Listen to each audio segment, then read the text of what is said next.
छानशा केसांना छानसा उपाय असतो. गणपती बाप्पांच्या वेळेला जास्वंद काय केलं? जास्वंद वापरलं, गणपती बाप्पांना घातलं, काय केलं? टाकून दिलं, पाण्यात टाकलं. इथं काय कोण अडवत नाही, ओढ्याला टाका, कुठं पण टाका, सगळं टाकून दिलं. तर ते जास्वंदाचं फूल, जास्वंदाची पानं असतील, छान शुद्ध खोबरेल तेल घ्यायचंय, त्या खोबरेल तेलामध्ये हे टाकायचंय. मेथी दाणे थोडेसे ऍड करा. जर तुम्हाला वडाच्या पारंब्या मिळत असतील तरी त्या थोड्याशा घ्या. हे सगळं व्यवस्थित उकळवलं. उकळवल्यानंतर ते थंड तुमच्या सोबत ठेवा, स्टोअर करून ठेवा. रोज त्याची मालिश जरी तुम्ही करत राहिला तरी सुद्धा केस छान फुललेले होतील. त्याच्यामध्ये लिंबू टाकला तरी चालेल, आवळा टाकला तरी चालेल, काही तुम्ही सगळं नॅचरल आहे त्यामुळे सगळं ऍड करून त्याचं तेल छानसं तयार करा. रोज स्वतःलाही लावा, तुमच्या मुलांनाही लावत चला.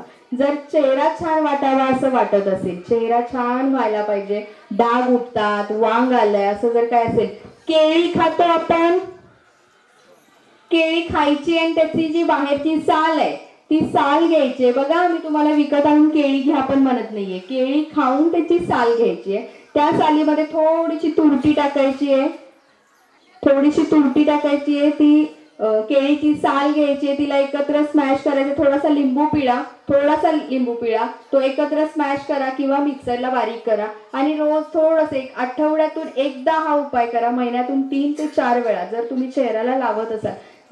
आधीचा फोटो काढून ठेवायचा आणि हे केल्यानंतर एक 15 मिनिटं चेहऱ्यावर लेप तो ठेवायचा आहे. स्मॅश केल्यानंतरचा तो लेप चेहऱ्यावर 15 मिनिटं ठेवायचा आहे. त्याच्यानंतर तुम्ही बघा रिझल्ट की खूप फेशियल केल्यासारखा चेहरा होतो.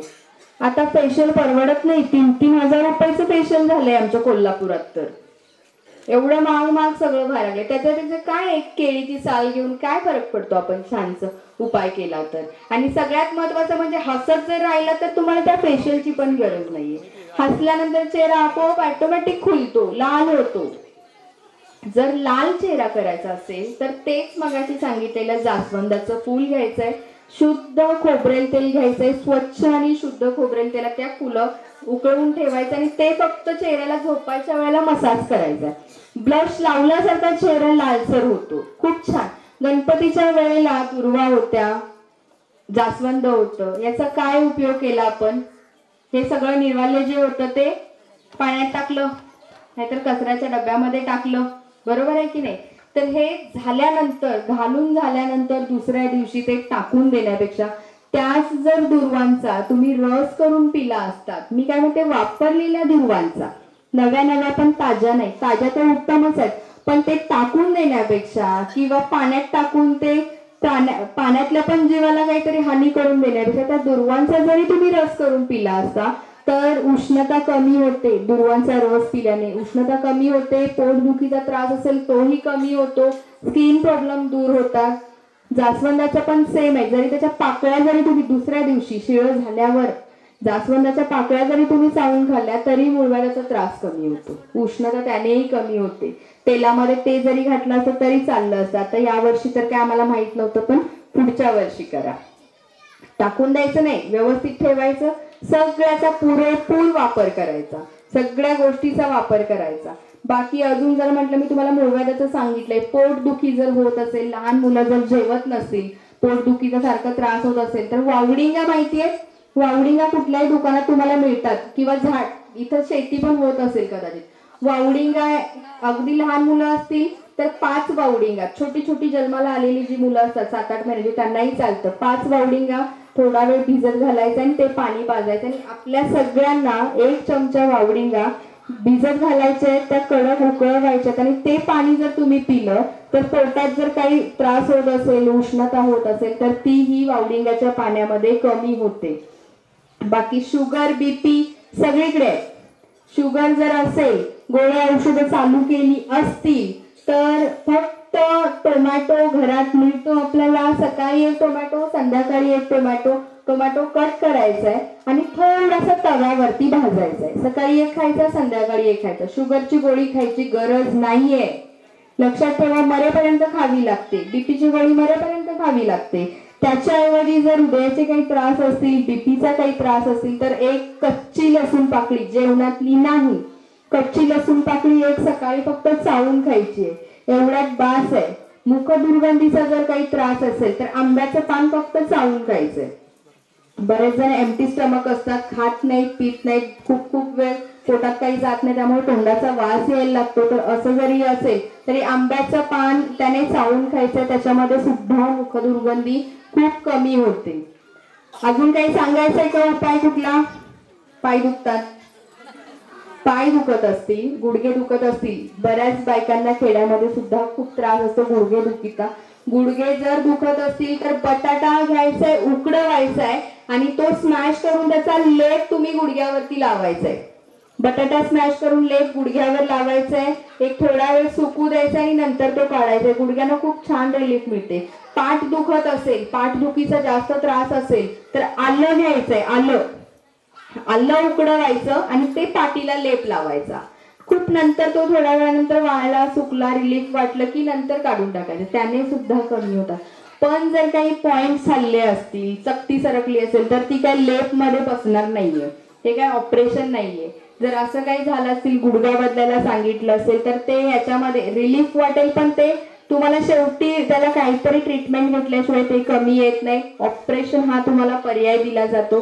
आयुर्वेदिक कुठल्याही दवाखान्यात जा, पंचकर्मा सेंटर कुठे असेल तिथे जा, थेरपी करून घ्या, किंवा कोल्हापूरला माझ्याकडे या. खूप कमी खर्चामध्ये तुम्हाला फक्त पॉइंट बसून लाखांचं ऑपरेशन खूप कमी पैशामध्ये तुम्हाला ते बरं करून देता येतं. घरगुती उपाय, जास्तीत जास्त घरगुती उपाय करा. अगदीच काही वाटलं तर यातलं काही असेल तर तुम्ही एकदा करून बघा. कुठलाही आजार असो, किडनीचा जर काही आजार असेल, सगळ्यात महत्वाचे 2 मी आजार सांगते आणि मग तुम्हाला होम मिनिस्टर खेळायला मी सोडते. किडनीचा काही आजार असेल, बऱ्याच महिलांना युरिनला हळूहळू प्रॉब्लेम व्हायला चालू होतो. युरिनला तक्रार व्हायला लागली की लगेच पायावर सूज येते, लगेच आम्हाला किडनीचा प्रॉब्लेम सांगितला जातो, डायलिसिस करायला सांगतात, खूप काही प्रॉब्लेम सांगतात.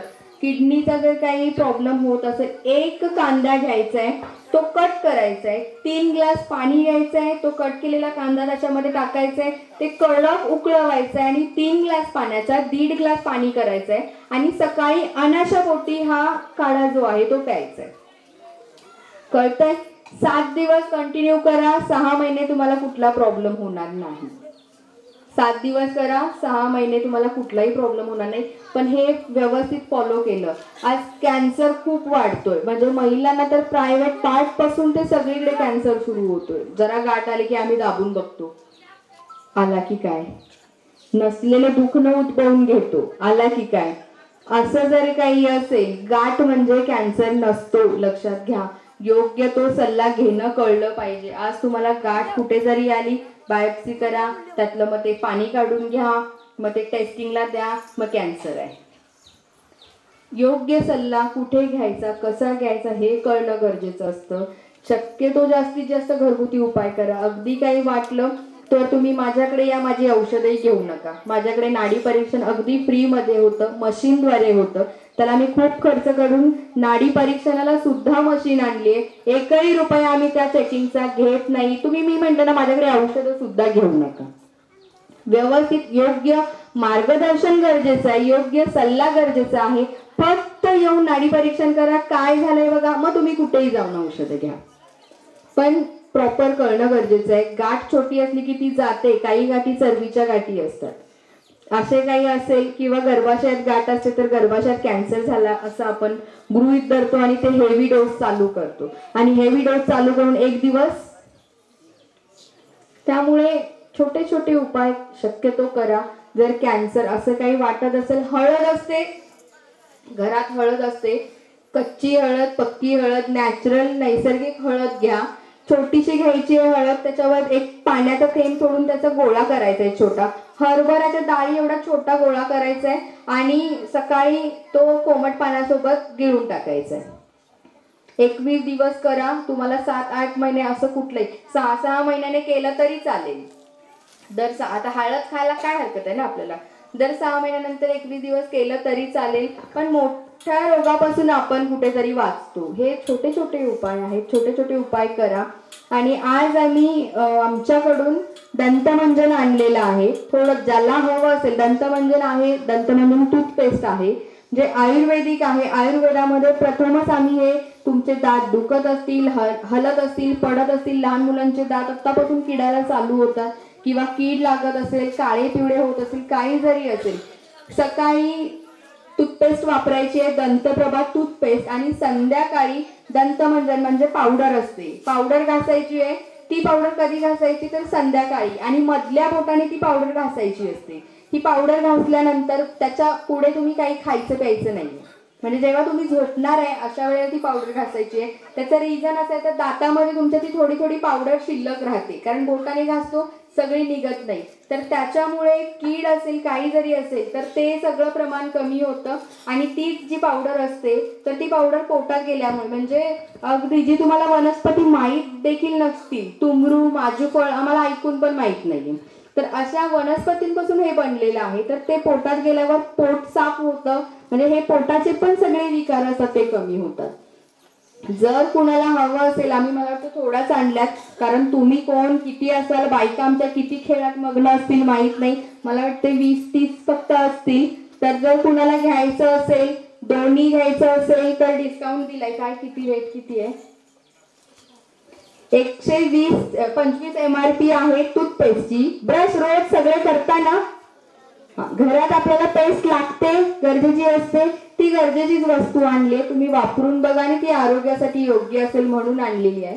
125 ला आहे, मला वाटतं दंतमंजन 65 ला आहे. दोन्ही एकत्र घेत असाल तर तुम्हाला 150 रुपयामध्ये दोन्ही दिलं जाईल. आणि मी एक गोष्ट सांगते, तुम्हाला वाटत असेल की मी हे विकायला आले तर तुमच्या 150 रुपयांमध्ये माझे येण्या जाण्याचा खर्च पण निघणार नाहीये.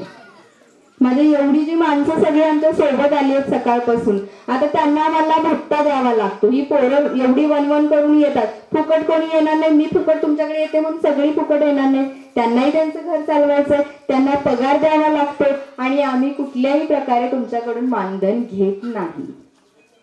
1 रुपया, म्हणजे आज हे गाव खूप जवळ होतं तसं बघितलं तर. आम्ही मुंबई अख्ख्या महाराष्ट्रभर फिरतो. जेव्हा साहेब लेक्चरला जातात त्यांचा तर 3-3, 4-4 गाड्यांचा ताफा असतो, कारण पब्लिक हँडल होत नाही. तर त्यांच्याकडून सुद्धा आम्ही 1ही रुपया घेत नाही. त्यामुळे जर हे 150 रुपयाचं हे विकल्यावर तुम्हाला वाटत असेल की अरे बाबा आता आमच्याकडे पैसे घेणार, तर तुम्ही हा गैरसमज ठेवू नका. ह्याच्यामध्ये काय आम्ही घर बांधणार नाहीये. जर तुम्हाला हवं असेल तर घेऊ शकता, किंवा तुमच्या इथे जर तुम्ही वापरल्यानंतर 100% तुम्ही परत तेच मागणार आहे, कारण ते जेव्हा आपण हातात घेतो तुमच्या शेजारच्याला सुद्धा त्याचा वास येतो. म्हणजे लक्षात घ्या की काय क्वालिटीचं आम्ही आयुर्वेदिक दंतमंजन आणि पेस्ट केली. जर तुम्हाला हवं असेल नंतर तर तुमच्या इथे दुकानामध्ये सुद्धा अवेलेबल करून देता येईल. फक्त तुम्ही तुमच्या प्रतिनिधींकडून आम्हाला सांगा, कमी डिस्काउंट मध्ये आपण इथं पण तुम्हाला गावातल्या गावात नेहमी घेता येईल असं अवेलेबल करून देऊया. ठीक आहे. अजून जर काही उपाय राहत असतील, तुम्हाला काही उपाय जाणून घ्यायचे असतील, काही प्रायव्हेट असतात. मासिक धर्माचा उपाय सगळ्यात महत्वाचा असतो. सध्या फक्त सांगेल की पिंपळाच्या पानांचा रस करून प्या, पिरियड्स मध्ये प्रॉब्लेम्स असतील. जर प्रायव्हेट काही गोष्टी असतील, मुलींच्या असतील, तुमच्या असतील, तर आमचा नंबर आहे इथं स्टँडीज लावल्यात. जरी कुणाला प्रायव्हेट गोष्टीबद्दल माझ्याशी बोलायचं जरी असेल तरी सुद्धा फक्त सांगा, आमचे प्रतिनिधी माझ्याशी बोलणं करून देतील. काही जरी असेल फ्री मध्ये घर बसल्या आपण बरं होऊया. मोठं जर असेल तर मात्र सल्ला घ्यावा लागेल. ठीक आहे. बाकी आपल्या फाउंडेशनला जोडले जा तुम्ही. आम्ही जे आज जो होम मिनिस्टर आणलाय, मला वाटतं इथल्या काही थोड्याच महिला सभासद आहेत, तरी सुद्धा आम्ही सगळ्यांसाठी, कारण थोड्या बायका खेळणार आणि थोड्यांनी बघत बसावं, तर हे असं व्हायला नको म्हणून यावेळेला आम्ही सगळ्यांसाठी आणलंय. याचं कारण काय होतं, आम्हाला सगळ्यांना का देता येत नाही. ज्या महिला 300 रुपये भरून आमच्याकडे फाउंडेशन मध्ये सभासद होतात तर त्यांच्यावर खरं तर अन्याय होतो. मग आम्ही पण भरले नसते तर बस झालं असतं की, असंही होतं. बरोबर आहे ना.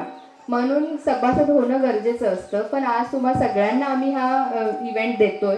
सगळ्यांनी छान खेळा, एन्जॉय करा, एवढं पळा खेळा की तुम्ही सगळं विसरून जायला पाहिजे. तुमचं आरोग्य सुधारावं, तुम्ही कुठेतरी सगळ्या गोष्टी विसरून जाव्या म्हणून आम्ही फक्त करत असतो. तर छान खेळा, छान एन्जॉय करा.